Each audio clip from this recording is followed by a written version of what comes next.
اللهم صل على محمد النبي الأمي وعلى آله وسلم تسليما.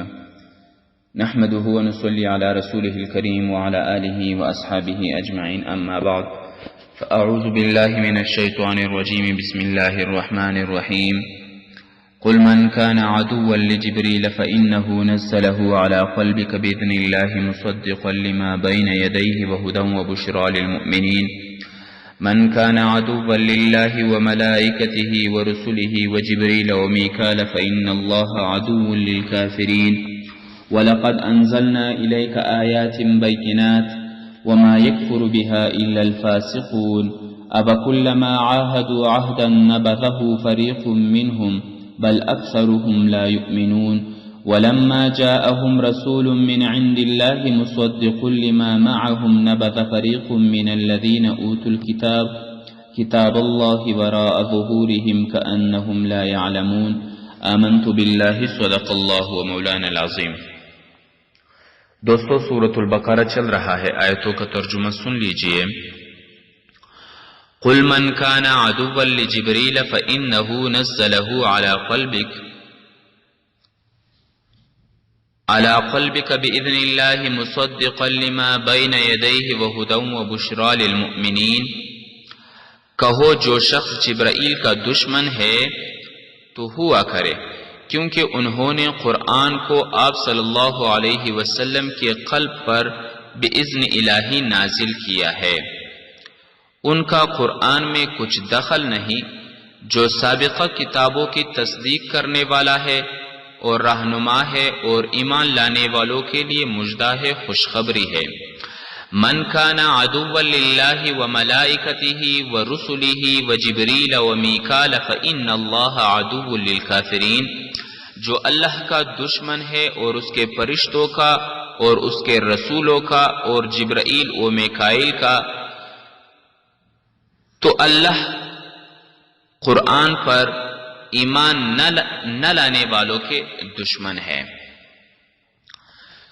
دوستو، ماقبل میں ہم نے یہ پڑھا، ان چیزوں کا ذکر تھا جو یہود کے لیے ایمان لانے میں رکاوٹ بنی، تو اسی کا ذکر چل رہا ہے. یہاں بھی اللہ تبارک و تعالی یہ بیان فرما رہے ہیں کہ یہود کا جبرائیل علیہ السلام سے دشمنی یہ بھی ایمان لانے میں رکاوٹ بنی. وہ جبرائیل علیہ السلام سے کیسے دشمنی کیا کرتے تھے؟ وہ کہتے تھے کہ میکائیل علیہ السلام سے ہم محبت کرتے ہیں کیونکہ وہ روزی اتارتے ہیں اور بارش لے کر آتے ہیں، خوشحالی لے کر آتے ہیں، اور جبرائیل علیہ السلام جو ہے یہ ہمارے دشمن ہے، لہذا ہم ان کے لائے ہوئے احکامات کو نہیں مانیں گے کیونکہ انہوں نے بنی اسرائیل کو بڑی تکلیف دی ہے. عبداللہ بن سوریہ یہ ایک یہودی عالم ہے. انہوں نے حضور علیہ السلام سے یہ پوچھا کہ اے نبی، اے محمد صلی اللہ علیہ وسلم، تمہارے پاس وحی کون لے کر آتا ہے؟ تو حضور کریم صلی اللہ علیہ وسلم نے جواب دیا کہ جبرائیل علیہ السلام لے کر آتے ہیں.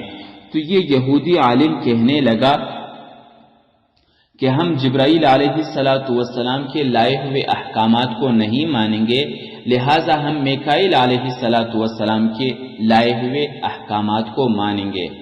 تو دوستو، یہاں پر دیکھ لیجئے، انہوں نے جبرائیل علیہ السلام کا بانا بنایا، حالانکہ جبرائیل علیہ السلام جو کچھ لے کر آتے ہیں وہ تو اللہ تبارک و تعالیٰ کے احکامات ہے. اللہ تبارک و تعالیٰ جو حکم دیتے ہیں وہ حکم بعین ہی اسی طرح حضور علیہ السلام کے پاس لے کر آتے ہیں، نہ اس میں کمی کرتے ہیں، نہ اس میں بیشی کرتے ہیں، نہ اس میں رد و بدل کرتے ہیں، بالکل بعین ہی وہی حکم حضور کے پاس لے کر آتے ہیں. یہ تو صرف واسطہ ہے، لہذا تمہارے ان سے دشمنی کی وجہ کیا ہے؟ دوسری بات یہ ہے کہ یہاں پر اللہ تبارک و تعالی مزید یہ ارشاد فرما رہے ہیں، قل من كان عدوا لله وملائكته ورسله وجبريل وميكال. اللہ تبارک و تعالیٰ نے ملائکہ کو ذکر کر دیا، اس کے بعد جبرائیل اور میکائیل کو کیوں ذکر کر دیا؟ تو اللہ تبارک و تعالیٰ یہ اشارہ دے رہے ہیں کہ جو اللہ کا دشمن ہے اور اللہ کے فرشتوں کا دشمن ہے اور اللہ کے رسولوں کا دشمن ہے اور جبرائیل و میکائیل کا دشمن ہے، فَإِنَّ اللَّهَ عَدُوٌّ، پس اللہ تبارک و تعالیٰ ان کا دشمن ہے، اور جس کا دشمن اللہ ہو تو اس کا انجام بہت برا ہے، اس کا انجام بہت برا ہے۔ جو اللہ سے دشمنی رکھے، جو اللہ کے رسول سے دشمنی رکھے، جو اللہ کے فرشتوں سے دشمنی رکھے، جو جبرائیل سے دشمنی رکھے، جو فرشتوں سے دشمنی رکھے، تو ان میں سے کسی ایک کا دشمن بن جاؤ گے تو اللہ تبارک و تعالیٰ تمہارا دشمن بن جائے گا، اور جب اللہ تبارک و تعالیٰ کسی کا دشمن بنتا ہے تو اس کا انجام بہت برا ہوتا ہے۔ یہاں پر ملائکہ ذکر کر دیا، جبرائیل اور میکائیل کو پھر ذکر کرنے کا فائدہ کیا ہوا؟ یہاں پر اللہ تبارک و تعالیٰ مزید یہ بیان فرما رہے ہیں کہ جو جبرائیل سے محبت کرتا ہے، یعنی جو جبرائیل سے دشمنی کرتا ہے اور میکائیل سے محبت کا دعویٰ کرتے ہیں، تو لہٰذا ان کا یہ دعویٰ غلط ہے۔ جو جبرائیل سے دشمنی کرتا ہے اس کا دشمنی میکائیل علیہ السلام کے ساتھ بھی ہے۔ جو جبرائیل علیہ السلام سے دشمنی کرے گا اس کا یہ دشمنی حضرت میکائیل علیہ السلام کے ساتھ بھی ہوگی، کیونکہ یہ اللہ تبارک و تعالیٰ نے صرف ان کے چیزوں کے لیے، ان کے کاموں کے لیے متعین کیا گیا ہے، اور وہ اپنے کاموں میں اللہ تبارک و تعالیٰ کے اجازت کے محتاج ہوتے ہیں۔ اللہ تبارک و تعالیٰ انہیں جب کسی چیز کا حکم دیتا ہے پھر وہ کرتے ہیں۔ یہاں پر اللہ تبارک و تعالیٰ قرآن پاک کے متعلق 4 باتوں کا ذکر بیان فرما رہے ہیں۔ پہلی بات یہ ہے کہ حضرت جبرائیل علیہ السلام وہ فرشتہ ہے جو اللہ تبارک و تعالیٰ کے احکامات حضور کے پاس لے کر آتے ہیں، اور یہ پورا قرآن جو ہے یہ اللہ تبارک و تعالیٰ کے اجازت سے حضور علیہ السلام واسطہ بن کر حضرت جبرائیل علیہ السلام واسطہ بن کر اس قرآن کو حضور تک پہنچایا، اور حضور پر پڑھا اور حضور نے سنا، اور اس کا اثر جو ہے وہ دل پر ہوا اور حضور نے اس کو اپنایا۔ دوسری بات یہ ہے کہ قرآن کریم وہ کتاب ہے جو سابقہ کتابوں کی تصدیق بھی کرتا ہے۔ یہاں پر صرف تورات کی تصدیق مراد نہیں ہے، ماں جو ہے وہ عام ہے، تورات، انجیل، زبور، قرآن کریم ماں قبل تینوں کتابوں کی تصدیق کرتا ہے۔ اور تیسری بات یہ ہے قرآن کریم جو ہے یہ سبھی انسانوں کے لیے ہدایت ہے، صرف اور صرف مسلمانوں کے لیے نہیں ہے، کیونکہ قرآن پاک کی آیات کا ایک جملہ یہ ہے ھدی للناس، ناس سے زمین پر بکیرے ہوئے، زمین پر چلنے والے، زمین پر رہنے والے، ہر قسم، ہر طبقے کے، ہر فرقے کے، ہر مسلک کے، ہر مذہب کے لوگوں کے لیے قرآن پاک ہدایت ہے۔ اور چوتھی بات یہ ہے کہ قرآن کریم ان لوگوں کو خوشخبری سناتا ہے جو قرآن کریم کو اپناتا ہے، اور جو قرآن کریم سے دوری اختیار کرتے ہیں، جو قرآن کریم سے روگردانی کرتے ہیں، ان کے لیے سابقہ جو ہے، ان کے لیے انجام جو ہے وہ بہت سخت ہے۔ آگے اللہ تبارک و تعالیٰ ارشاد بیان فرما رہے ہیں وَلَقَدْ أَنزَلْنَا إِلَيْكَ آيَاتٍ بَيِّنَاتٍ وَمَا يَكْفُرُ بِهَا إِلَّا الْفَاسِقُونَ، اور البتہ واقعہ یہ ہے کہ ہم نے آپ صلی اللہ علیہ وسلم کی طرف واضح آیتیں اتاری ہے جن کا انکار حد اطاعت سے نکلنے والے ہی کریں گے۔ أَوَكُلَّمَا عَاهَدُوا عَهْدًا نَبَذَهُ فَرِيقٌ مِّنْهُمْ بَلْ أَكْثَرُهُمْ لَا يُؤْمِنُونَ، کیا ایسا نہیں ہے کہ جب بھی انہوں نے کوئی پختہ عہد کیا تو ان کی ایک جماعت نے ان کو پس پش ڈال دیا، بلکہ ان کے اکثر نے تو اس کو دل سے مانا ہی نہیں۔ وَلَمَّا جَاءَهُمْ رَسُولٌ مِّنْ عِنْدِ اللَّهِ مُصَدِّقٌ لِّمَا مَعَهُمْ نَبَذَ فَرِيقٌ مِّنَ الَّذِينَ أُوتُوا الْكِتَابَ كِتَابَ اللَّهِ وَرَاءَ ظُهُورِهِمْ كَأَنَّهُمْ لَا يَعْلَمُونَ، اور جب ان کے پاس عظیم الشان رسول اللہ کی طرف سے پہنچے جو اس کتاب کی تصدیق کرتے ہیں جو ان کے پاس ہے، تو اہل کتاب کی ایک جماعت نے اللہ کی کتاب تورات کو پس پش ڈال دیا، گویا وہ اس کو جانتے ہی نہیں۔ دوستو، میں نے کہا کہ ان چیزوں کا ذکر چل رہے ہیں جو یہود کے لیے ایمان لانے میں رکاوٹ بنا۔ یہود کے لیے چوتھی چیز یہ ایمان لانے میں رکاوٹ بنی کہ انہوں نے جو عہد و پیمان لیا تھا وہ توڑ دیا، نقض عہد کو توڑنا یہ یہود کے لیے ایمان لانے میں رکاوٹ بنا۔ یہی ارشاد بیان فرما رہے ہیں۔ دوستو، تمام امتوں سے ان کی انبیاء کی توسط سے اللہ تبارک و تعالی نے عہد الستو میں قول، عہد و پیمان و قرار لیا ہے۔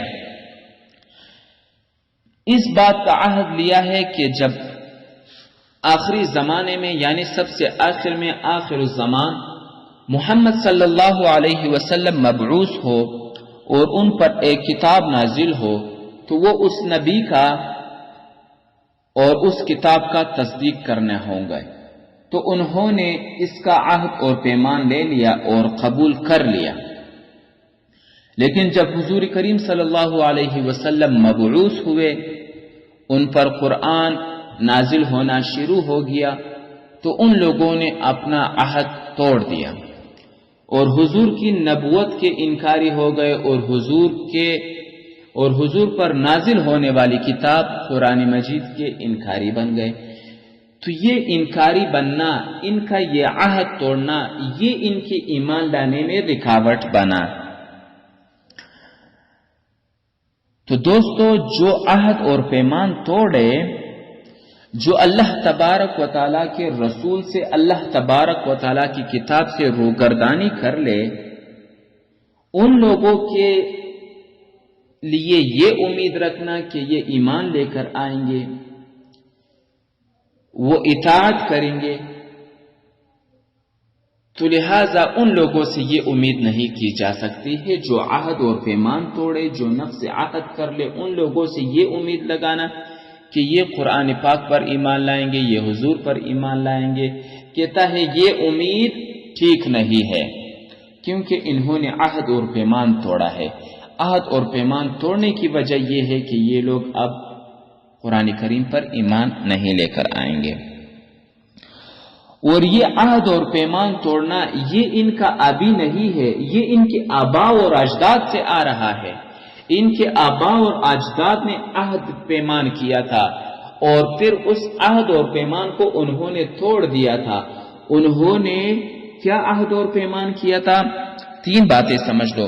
انہوں نے تورات کا مطالبہ کیا موسیٰ علیہ السلام سے۔